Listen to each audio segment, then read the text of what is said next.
आदि गदाधर दास यूएसए से। परम पूज्य श्री सद्गुरुदेव भगवान के श्री चरणों में दंडवत प्रणाम। जय श्री हरिवंश। महाराज जी, जो सत्संग में हम सुनते हैं उसे आचरण में उतारने की क्षमता कैसे प्राप्त होती है? देखो, क्षमता का दूसरा शब्द अर्थ है बल। बल नहीं है तो हम जानते हैं कि मुझे ये करना नहीं चाहिए या ये करना चाहिए। दो ही बातें सत्संग में होती है, एक होती है विधि और एक होती है निषेध। ये बिल्कुल नहीं करना चाहिए उपासक को और ये करना चाहिए। तो ना जो कहा जाता है करना चाहिए उसको हम पूरा कर पाते हैं और ना करना चाहिए हम उसको पूरा नहीं कर पाते। तो दोनों जगह हम अपने को बलहीन पाते हैं, क्षमताहीन पाते हैं। अब अध्यात्म में सबसे बड़ा बल होता है अपने को निर्बल समझकर प्रभु श्री कृष्ण के चरणों का पूर्ण बल अपने में अनुभव करना, और उसका अनुभव करने की प्रक्रिया है उनका नाम जप करना। अपबल तपबल और बाहुबल चौथो बल है दाम, सूर्य किशोर कृपा ते सब बल हारे को हरे नाम। हार गया हे हरि, मैं बहुत उपाय करके देखा पर मैं आपके योग्य कभी नहीं बन पाऊंगा। ये विकार मुझे बार बार नष्ट कर देते हैं। जो नहीं करना चाहिए वो कर रहा हूं, जो करना चाहिए वो नहीं कर पा रहा हूं। हे हरि, मैं आपके अंदर की बात है आश्रित हो गए और नाम जप के, जितना नाम जप करोगे वो अनर्थ की निवृत्ति करके आप में आध्यात्मिक शक्ति भरेगा। अगर नाम का बल संतों के पास ना होता तो वो निर्विकार ना होते। वो क्या, वो जिनको देख लिया, जिनको छू दिया, जिनको अपना मान लिया, वो निर्विकार हो गए। देवर्षि नारद जी लिखते हैं सतरति सतरति सा लोकान तारयति। वो तर जाता है, वो तर जाता है, वो लोगों को तार देता है। कौन?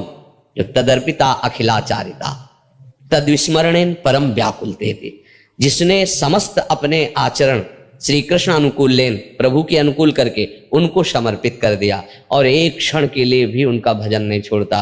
अगर एक क्षण के लिए कभी किसी कारणवशात ऐसा लगता है कि भजन छूट गया क्या, तो तद विस्मरणेन परम व्याकुल, वो व्याकुल हो जाता है। जैसे मछली को जल से अलग करो तो तड़पने लगती है, ऐसे वो तड़पने लगता है। तब फिर वो बल जागृत होता है, माया उसे परास्त नहीं कर पाती।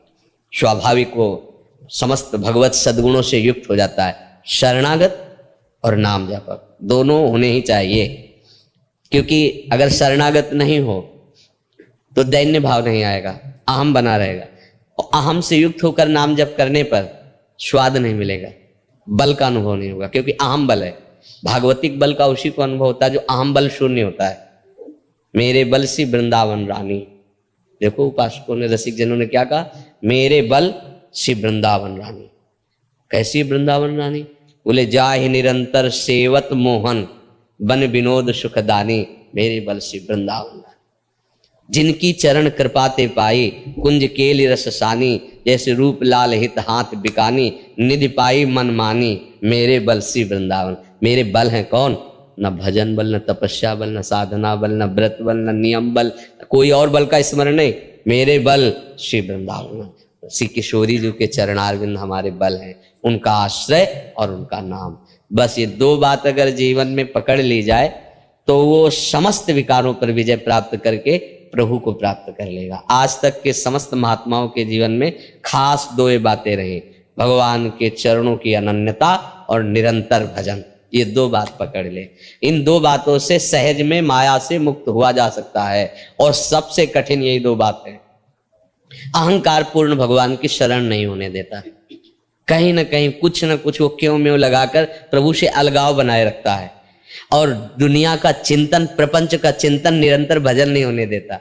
यही तो साधना की बाधाएं है, इसी को साधना के द्वारा तो हटाना है। ऐसा चिंतन करना है कि प्रभु श्री कृष्ण के सिवा, प्रिया प्रीतम के सिवा कुछ याद ना रह जाए, कुछ याद ना रह जाए, ऐसा अभ्यास करना है। मुरारी पादार्पित चित्तवृत्ति, बार बार बार बार उनका नाम जप, और हर जगह चाहे विपत्ति हो चाहे संपत्ति हो, दोनों जगह अपने श्री कृष्ण का कृपा विधान देखना है। अगर आज हमारे पास व्यवस्था नहीं है, बड़े दुख आ रहे हैं, तो कोई ना कोई मंगल विधान कृष्ण कर रहे हैं। हमें लग रहा है कि अमंगल हो रहा है, लेकिन कोई न कोई मंगल विधान जिसे हम देख नहीं पा रहे। अच्छा, सुख सुविधा अनुकूलता है, श्री कृष्ण की नजर है, इसलिए है। दोनों बातों में भक्त अपने आराध्य देव को कहीं अहंकार का पोषण नहीं करता। मैं बहुत तपस्वी हूँ, मैं भजनानंदी हूँ, मैं भक्त हूँ, इसलिए मेरे पास ऐसा है, और मैं आपका भजन करता हूँ, फिर ऐसी विपत्तियां क्यों, ऐसा दुख क्यों, ये जब आवे तो समझ लेना अहंकार अभी है। अहंकार के कारण ही इन दोनों में विपरीत भावना आती है। नहीं तो शरणागत का लक्षण है श्री कृष्ण अनुकूलेन। अगर अनुकूलता नहीं है तो फिर हमारी अभी शरणागति पुष्ट नहीं। श्री कृष्ण अनुकूल, अपनी अनुकूलता नहीं, श्री कृष्ण अनुकूलेन। प्रतिकूलस्य वर्जनम, उनके प्रतिकूल न सोच न चिंतन न आचरण, आनंद आ जाएगा। मामे वे प्रपद्यन्ते माया में ताम तरन्ते, एकमात्र शरण, बस दुनिया की बात समझनी नहीं, अपनी बात किसी को समझानी नहीं, किसी की बात हमें समझनी नहीं, क्योंकि ऐसी समझ आती है कि ये सब फिर भूल जाओगे जो बात हो रही। कहे ना अपनी और सुने न किसी, सुने न काहू की कही और कहे ना अपनी बात। नारायण वा रूप में मगन रहने, अपने प्रभु से मतलब है। हाँ, अगर कोई पूछ रहा है कोई ऐसा, तो संतों से सुना, ऐसी बात ये मेरी बात है ऐसा ना कहे, अपना हम न पोषण कर। संतों से सुना है तो मन हो स्वीकार करो, ना मन हो ना स्वीकार करो, और कोशिश करे कि अपनी बात तब तक छुपाए रखे जब तक अपने ऊपर उसका रंग न चढ़ जाए। जैसे दूसरों को उपदेश करने की तभी बात लागू होती जब आपने खा लिया है, चख लिया है, स्वाद ले लिया, तो आप बोलो आपके स्वाद तो सुरक्षित है ना, वो घटेगा नहीं। अच्छा, स्वाद ही नहीं लिया और फिर हम दूसरे को वर्णन कर रहे हैं, तो एक तो बात वर्णन करने का अधिकार नहीं क्योंकि स्वाद ही नहीं लिया, और दूसरी बात सामने वाले पर रंग नहीं चढ़ेगा। रंग उसी का चढ़ता है जिसने इस मार्ग का स्वाद लिया है, तभी रंग चढ़ता है। तो दोनों बातें अपने दिमाग में बैठा लो, प्रभु की शरण में होकर प्रभु का निरंतर भजन, ये हमारे जीवन का लक्ष्य हो। हम किसी का कल्याण कर सकते हैं या किसी को उपदेश करते हैं, ये हमारी क्षमता नहीं। भक्तजन परस्पर भगवान की चर्चा करके आनंदित होते हैं, उसमें कोई छोटा बड़ा नहीं होता। जैसे हम आपसे चर्चा करें, आप प्रश्न करता हो, इधर से उत्तर होता, प्रश्न भी श्री कृष्ण कराने वाले और उत्तर भी श्री कृष्ण दान देने वाले, तो बोधयंता परस्परम, परस्पर जो चर्चा हो रही ये हमारी भक्ति का वर्धन करने वाली, आनंद करने वाली। ना प्रश्नकर्ता छोटा है ना उत्तर देने वाला बड़ा है, नहीं, इन दोनों के मुखों से प्रश्नकर्ता के भी हृदय में बैठकर वही और उत्तर देने वाले के भी हृदय में, ऐसे भक्त आनंद लेता है। वो ये नहीं समझता कि मैं उपदेष्टा हूं और ये थोड़ा हमसे कम इसलिए प्रश्न करता है और ये उपदेश को स्वीकार करेंगे। जहां ऐसी भावना आई तो फिर ये बात हट जाएगी, अमानिना मान देना कीर्तनी या सदा हरि। और जहां मान आया बस परमार्थ गया, परमार्थ पकड़ में नहीं आएगा। मान जिसके अंदर आ गया परमार्थ पकड़ में नहीं आएगा। अर्जुन सखा दास यूएसए से। हरे कृष्णा महाराज जी, आपके चरण कमलों में सादर प्रणाम। महाराज जी, मैं अमेरिका में रहता हूँ, ब्रज के बाहर सदा ब्रज का भाव कैसे बनाएं? जब हमारा भाव संबंध दृढ़ हो जाता है तो कहीं भी जाए, जैसे अगर आपका शरीर भारत देश में पैदा हुआ है तो आप कहीं भी जाओ, आपके अंदर एक ठसक रहेगी कि मैं भारत का हूँ, रहेगी ना। इसके लिए कोई साधना तो करने की बात नहीं है ना। कहीं भी जाओ, जहाँ कोई भारतीय अपना परिचय देते मिले, आप भारत, आप बिल्कुल नहीं जानते, उस प्रदेश में नहीं गए, उस व्यक्ति को नहीं, भारत, तो आप अमेरिका में अगर कोई आप भारतीय लगेगा ना। इसके लिए कोई साधना आपने नहीं की, क्या किया है? संबंध स्वीकार किया है।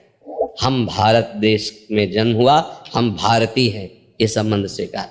अब इसी संबंध को पलटना है। हम श्री कृष्ण के हैं और श्री कृष्ण का लीलाधाम ब्रज है, तो हम ब्रज के हुए ना। जो श्री कृष्ण के हैं वो ब्रज के हैं। ब्रज, इसको जहाँ संबंध भाव से स्वीकार करोगे कि हम भूल चुके हैं, अन्य प्रांतों को, अन्य ग्राम को हम अपना जन्मदिन माना, अपना जन्म स्थान माना, अपना जन्म संबंध माना, ये हम तो श्री कृष्ण के थे, श्री कृष्ण के हैं, श्री कृष्ण के रहेंगे, इसमें कोई संशय? श्री कृष्ण के ही तो थे। अच्छा, श्री कृष्ण का ब्रज है, उन्हीं की तो ब्रज भूमि है, उन्हीं की तो लीला स्थली हुआ ना। जो हमारा प्रीतम है उसका घर हमारा घर हुआ, जो हमें सबसे ज्यादा प्यार करते रहे, जो हमारे सबसे ज्यादा स्नेही हैं, संबंधी हैं, वो हमारा घर है। ब्रज हमारे भगवान का घर, तो हमारा घर हुआ क्योंकि हम उनके दास हैं, क्योंकि हम उनके शरणागत हैं, हम उनके अंश हैं। जहां आप ये स्वीकार करोगे, फिर आप बाहर कहीं भी रहेंगे तो ब्रज से ऐसे गुप्त अपनापन रहेगा जैसे हम कभी ध्यान नहीं करते, कभी सीखते नहीं, कभी जपते नहीं, पर हम भारतवासी हैं, हमारे रोम रोम में ठसा है। तिरंगा देखते ही हृदय में हर्ष होगा, ऐसे हम भारतवासी। ऐसे ही हम श्री कृष्ण उपासी हैं और ब्रजधाम हमारे प्रीतम का लीला भूमि है, इसलिए मेरी भी ब्रज भूमि है। मैं ब्रज का ही हूँ, भूल गया हूँ, संसार में आ गया हूँ। कहीं भी रहो, संबंध स्वीकार करके फिर आप देखो नाम जप करो, लीला गायन करो, भगवत चरित्रों को सुनो, तो आपको अपनापन होने लगेगा प्रभु से। प्रभु से अपनापन हुआ तो दूर देश में भी आप अपनी भावना में ही मगन रहेंगे।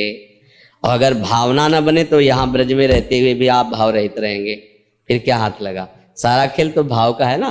भाव अगर प्रारब्ध से आपको यहाँ वास नहीं मिल रहा, आपका भाव बन गया, तो अमेरिका से आप ब्रज को देख सकते हैं। ऐसे इतने नजदीक ब्रज दिखाई देगा कि कुछ बीच में पड़ेगा ही नहीं, केवल ब्रज। जैसे आप अमेरिका में हो, आप हमारा चिंतन करो तो बीच में कुछ नहीं नजर आएगा, बस हम सामने आए होंगे और आप होंगे। समझ में आ रहा है कि नहीं आ रहा? समझ में आ रहा है ना? ऐसे ही आपके सामने ब्रज होगा। घर बैठे ब्रज का दर्शन करो। अब यमुना जी पहुंच गए, अब गिरिराज जी पहुंच गए, अब बांके बिहारी पहुंच गए, अब राधा रमण जी पहुंच गए। आप देखते जाओ, आपके सामने सीन चल रही। इसी को तो चिंतन कहते हैं।